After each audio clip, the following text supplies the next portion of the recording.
कबनूर येथे भगवान महावीर यांचा जन्मकल्याणिक महोत्सव पारंपरिक पद्धतीनं मोठ्या उत्साहात साजरा करण्यात आला।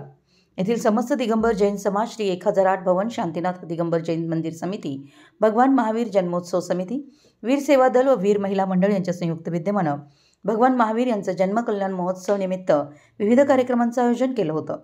सकाळी पालखीतून भगवान महावीर यांच्या मूर्तीची प्रमुख मार्गावरून मिरवणूक काढण्यात आली।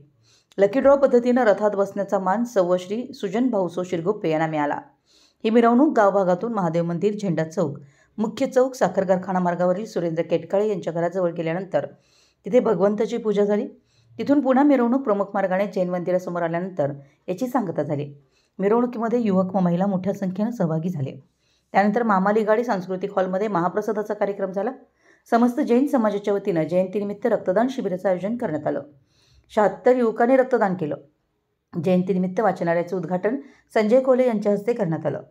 पाठशाळा शिक्षक मनोहर हिरवाडे यांनी समाजासाठी दिलेल्या योगदानाबद्दल त्यांचा सत्कार माजी ग्रामपंचायत सदस्य मनोहर मनेरे यांच्या हस्ते करण्यात आला। मराठी यस न्यूजसाठी कबनूरहून चंदुलाल फकीर।